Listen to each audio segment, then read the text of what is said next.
Good morning, everyone. Today we will discuss about pedigree analysis. So, after the discovery of Mendel work, the practice of analyzing inheritance pattern और trait in human being began, मतलब कि जब भी Mendel ने अपना काम किया उसके बाद जो इनहेरिटेंस पैटर्न मतलब कि किस में से कैसे कैरेक्टरिस्टिक्स किस कौन सी जनरेशन में जाते हैं वो सब स्टडी स्टार्ट हो गया.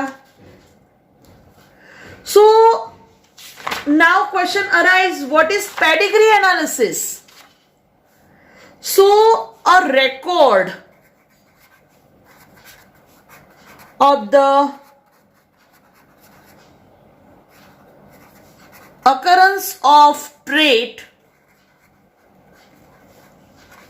in several generations of a human family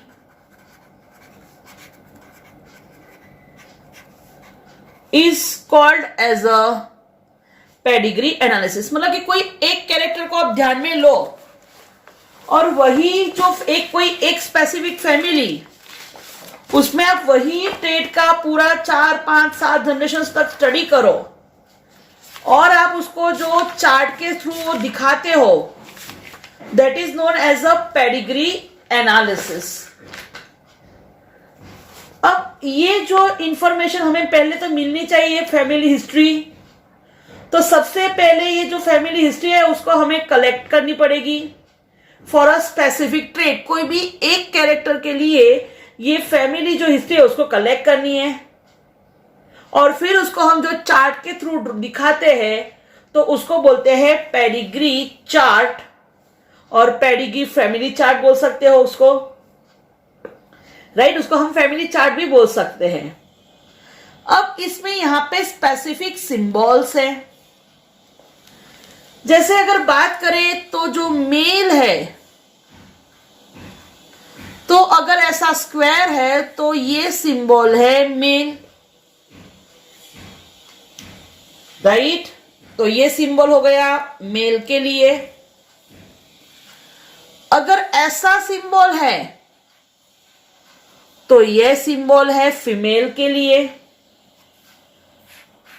और अगर ऐसा सिंबल है तो सेक्स अनस्पेसिफाइड, मतलब कि सेक्स का स्पेसिफाइड नहीं किया है कि भाई मेल है फीमेल है, वो स्पेसिफिक नहीं दिखाया है. अब जैसे अफेक्टेड है, अफेक्टेड मतलब उनमें ये डिसीज है जैसे कलर ब्लाइंडनेस हो, हीमोफीलिया हो, व्हाटएवर. तो जैसे वो जो स्क्वायर है उसको कलर से फिल कर दिया तो उसका मतलब हो जाएगा अफेक्टेड मेल. वैसे ही ये सिंबल हो जाएगा अफेक्टेड फीमेल.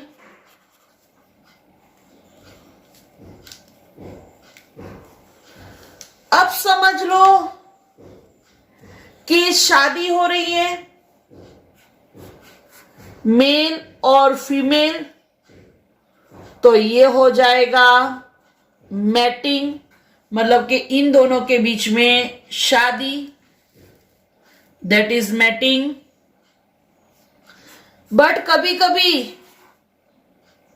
रिलेटिव्स के बीच में शादी होती है चाचा के लड़के के साथ या मामा के लड़के के साथ तो उसको बोलते हैं मैटिंग बिटवीन रिलेटिव्स. तो यहां पे ऐसे डबल लाइन की है,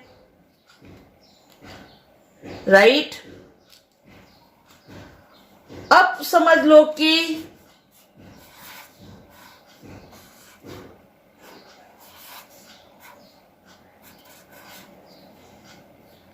तो आप देख सकते हो कि यहां पे अबव जो है, ऊपर जो है वो है पेरेंट, और जो नीचे है वो है उनके चिल्ड्रन।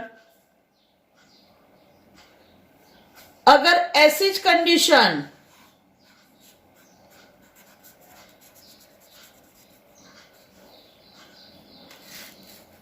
अगर ऐसा है, then parents with male child and the child was affected। और अगर ऐसा हो तो इसका मीनिंग हो जाएगा 5 unaffected offsprings। तो ये बेसिक सिंबल है, बट बहुत इजी है कि भाई सिंपली स्क्वायर है तो मेल, सर्कल है तो फीमेल, कलर से फिलअप है तो अफेक्टेड, अगर दोनों के बीच में लाइन है तो मैटिंग, रिलेटिव्स में मैरिज हो जाए तो उसको बोलते हैं कॉन्सेंजिनियस मैटिंग। फिर जब भी पहली रो में होगा तो पेरेंट, नीचे चिल्ड्रन, और ये हो जाएगा 5 अनअफेक्टेड ऑफस्प्रिंग, राइट, क्योंकि ये शेप है स्टार शेप, मतलब कि वो हो जाएगा ऑफस्प्रिंग, मतलब कि सेक्स उसकी स्पेसिफाई नहीं है।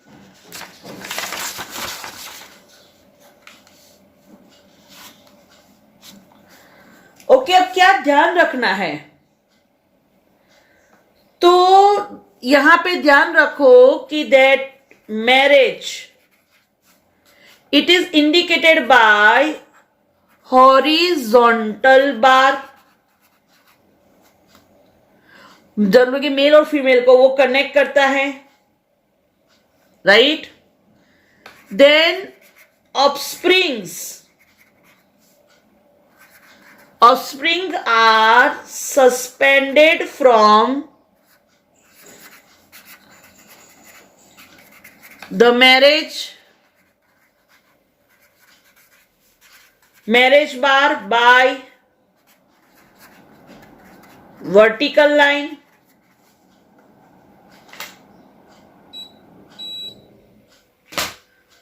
कैसे, तो मैं आपको एक्सप्लेन करती हूं।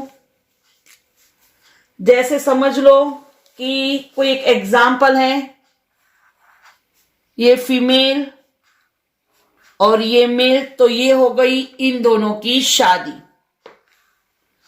अब ये एक वर्टिकल लाइन ली और यहां से ये जो 3 दिखाए ये है उनके ऑफस्प्रिंग्स,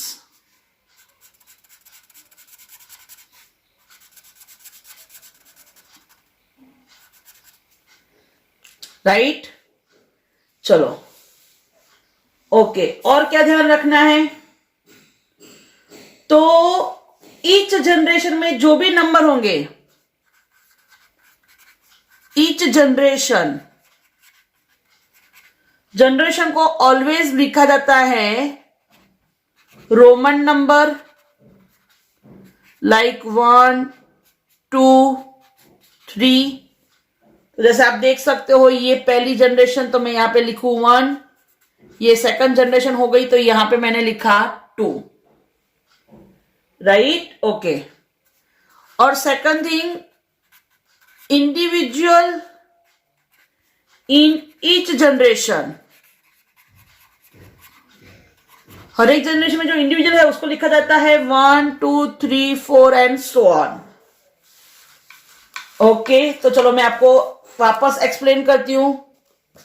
तो जैसे ये जनरेशन में नंबर है तो 1 2, ठीक है। चलो अब इनके ये 3 बच्चे हो गए, तो ये सेकंड जनरेशन हो गई। अब ये जो फीमेल है, समझ लो कि ये कर रही है शादी ये मेल के साथ, और ये जो मेल है वो कर रहा है शादी वुमेन के साथ। तो मैं अभी ये जो ड्रॉ कर रही हूं ये हो जाएगी आपकी थर्ड जनरेशन, और इनके 5 बच्चे हैं। ये 1 2 3 4, इनका 1 2 3 4 5। ठीक है, तो जो देखो हर एक जनरेशन को रोमन नंबर में और ईच एंड एवरी जनरेशन में 1 2 3 4 5 ऐसे लिखना है। यहाँ पे 1 2 3 4 5 6 7 8 9, राइट। ये मैंने एक जस्ट एग्जाम्पल दिखाया, तो आपको ये चार्ट समझ में आना चाहिए कि भाई नंबर 1 एंड 2 इनके बीच में शादी हुई तो उनकी 3 बच्चे थे, 1 गर्ल एंड 2 बॉय। इसमें भी girl affected, boy affected. Second thing आप देख सकते हो कि जो अफेक्टर गर्ल है वो शादी करती है, मतलब फीमेल है, तो obviously she will marry with mail. तो उनके 4 बच्चे थे, उसमें एक जो बॉय था वो अफेक्टेड था। अब जैसे ये नॉर्मल मेल है, शादी करता है नॉर्मल फीमेल के साथ, तो आप देख सकते हो यहाँ पे उनके 5 बच्चे हैं बट कोई अफेक्टेड नहीं था। एक्चुअली अपनी बुक में नहीं एग्जाम्पल है, बट एक्चुअली ये जो एग्जाम्पल है वो है किसके लिए? पॉलीडेक्टाइलस के लिए। पॉलीडेक्टाइलस मतलब कि नॉर्मली जो फिंगर होनी चाहिए, जैसे हम बोलने जाए थंब के साथ 5 है बट उसके बदले किसी को 6 या 7 हो तो उसको बोलते हैं पॉलीडेक्टाइली। तो पॉलीडेक्टाइली में आप समझ सकते हो कि भाई जब भी पहली जनरेशन में मेल पॉलीडेक्टाइली था तो उसकी सेकंड जनरेशन में पॉलीडेक्टाइली मिले। अब जहां पे ये 2 में से कोई एक पेरेंट पॉलीडेक्टाइली था तो उसकी ऑफस्प्रिंग में पॉलीडेक्टाइली मिला। बट यहाँ पे ये चार्ट से हमें पता भी चलता है कि भाई जब कोई पेरेंट पॉलीडेक्टाइली था ही नहीं तो उनके ऑफस्प्रिंग्स पॉलीडेक्टाइली होने के चांसेस नहीं है। मतलब कि ये पेडिग्री चार्ट के थ्रू वो लोग एनालिसिस करते हैं कि भाई हेरिडिटी कैरेक्टरिस्टिक्स आते हैं, बट कब? तो जब कोई एक पेरेंट में वो कैरेक्टर हो तब, राइट। तो ये मैंने एक एग्जांपल दिया पॉलीडेक्टाइली का और आपको सब सिंबल भी समझ में आ गए होंगे, ठीक है। तो ये हो गया आपका पेडिग्री एनालिसिस। अब आपकी एग्जाम में पूछते हैं कि भाई कोई चार्ट दिया है और चार्ट ड्रॉ करने के बाद वो आपको पूछते हैं कि भाई ये जो कैरेक्टर है वो डोमिनेंट है कि रिसेसिव है, वो आपको आइडेंटिफाई करना होता है। तो जब भी कोई पेडिग्री चार्ट ड्रॉ किया हुआ हो और आपको उसमें से पहचानना है कि भाई वो डोमिनेंट है कि रिसेसिव है, तो आप कैसे ढूंढोगे? तो सबसे पहले ध्यान रखना कि जब भी आपको पहले चार्ट को देखना है, pedigree chart, and if affected individual in each generation, हर एक जनरेशन में अफेक्टेड इंडिविजुअल होता है तो वो हो जाएगा डोमिनेंट। और अगर स्किपिंग ऑफ जनरेशन, मतलब कि कोई ऐसी जनरेशन है जिसमें कोई अफेक्टेड इंडिविजुअल नहीं है तो उसको स्किपिंग ऑफ जनरेशन बोलते हैं। कोई जनरेशन ऐसे स्किप हो जाती है तो वो हो जाएगा रिसेसिव कैरेक्टर। तो हर एक जनरेशन में अफेक्टेड इंडिविजुअल है तो डोमिनेंट। अब जब डोमिनेंट है तो डोमिनेंट के 2 ऑप्शन होंगे, either it may be autosomal dominant or it may be X-linked dominant। Same way recessive के भी 2 हो जाएंगे, either it may be autosomal recessive और it may be X-linked recessive। We know that कि भाई autosome pairs 1 to 22 pair में हो तो ऑटोसोमल, और एक्स लिंक में वो रिस्पॉन्सिबल है तो सेक्स लिंक्ड और एक्स लिंक्ड बोल सकते हैं। अब ऑटोसोमल है कि एक्स लिंक है वो कैसे पता चलेगा? तो भाई जब भी कोई भी जनरेशन में डॉटर एंड सन अगर बोथ अफेक्टेड, दोनों अफेक्टेड है, तो वो ट्रेट हो जाएगी ऑटोसोमल डोमिनेंट। और अगर फादर में से डॉटर में और मदर में से सन में जाए तो उसको बोलेंगे एक्स लिंक्ड डोमिनेंट। तो जब भी डोमिनेंट ट्रेट हो तो आप क्या ध्यान रखोगे कि भाई हर एक जनरेशन में अफेक्टेड होना चाहिए कोई ना कोई। सेकंड थिंग क्या ध्यान रखोगे कि उसके दो ऑप्शन है, either it may B autosomal और एक्स लिंक। अगर कोई भी जनरेशन में सन एंड डॉटर दोनों अफेक्टेड है तो वो हो जाएगा ऑटोसोमल डोमिनेंट। बट अगर वो हेरिडिटी में जो डिसीज है वो फादर में से डॉटर में या फिर मदर में से सन में आता तो वो हो जाएगा x link dominant. Same way recessive, recessive में भी सेम जनरेशन स्कीप होती है और जितने भी अफेक्टेड है उसमें सन एंड डॉटर बोथ अफेक्टेड हो जाएंगे तो उसको बोलेंगे ऑटोसोमल रिसेसिव। और अगर फादर में से डॉटर में जाएगा डिसीज और मदर में से सन में तो उसको बोलेंगे एक्स लिंक्ड डोमिनेंट। ये तो मैंने आपको एक्स्ट्रा हाईलाइट की दी है, ये आपकी बुक में नहीं है बट आपकी बुक में दो चार्ट दिए हैं, तो वो चार्ट डोमिनेंट है या रिसेसिव है, एक्स लिंक्ड है कि ऑटोसोम है, आपको वो देखना है।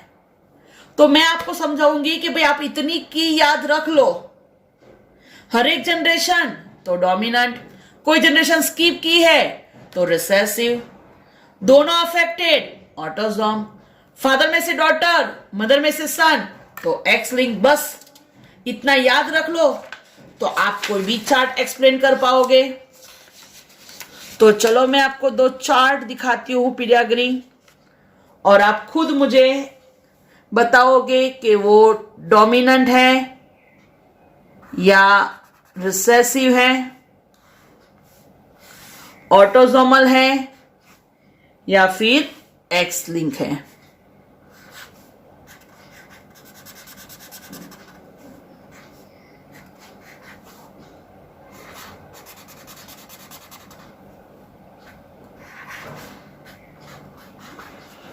तो ये फर्स्ट जनरेशन, ये सेकंड,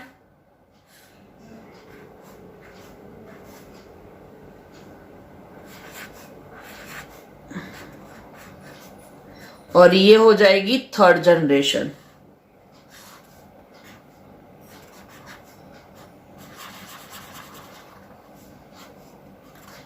चलो एक ये पेडिग्री है और ये दूसरा।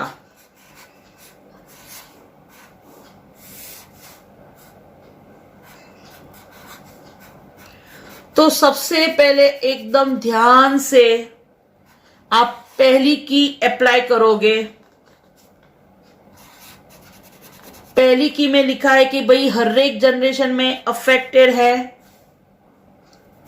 या फिर जनरेशन स्किप हो रही है। सबसे पहले आप ये देखो। अब जब आप ये देखोगे तो आपको पता चल जाएगा कि भाई डोमिनेंट है कि रिसेसिव है, राइट। चलो, तो आपके सामने ये दो चार्ट ड्रॉ किए हैं।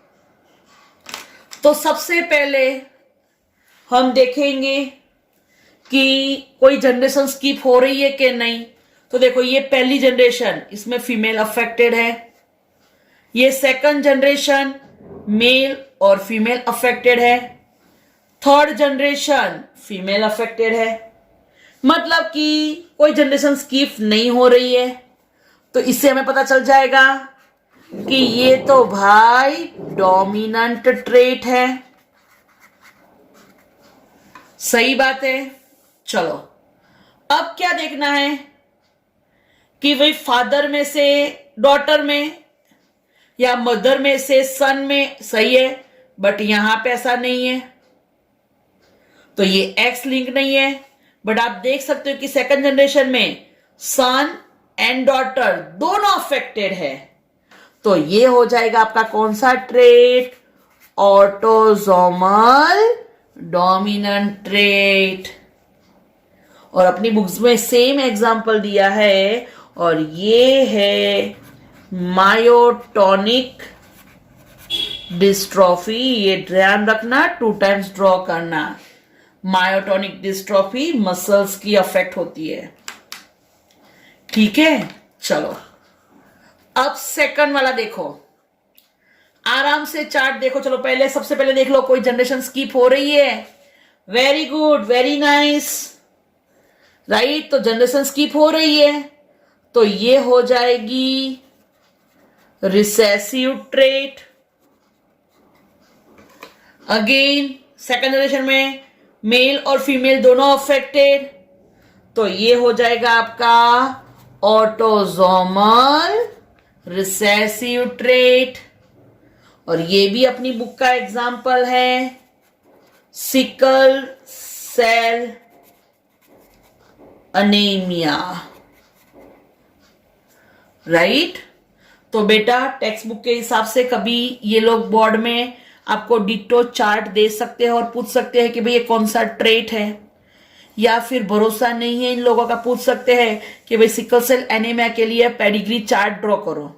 एक्चुअली वो गलत है, क्योंकि आपको पूरी हिस्ट्री देनी चाहिए, उसके बाद आपको चार्ट ड्रॉ करना पूछना चाहिए। बट यहां पे ऐसा पूछ लेते हैं, तो दोनों चार्ट याद रखना। Okay, thank you.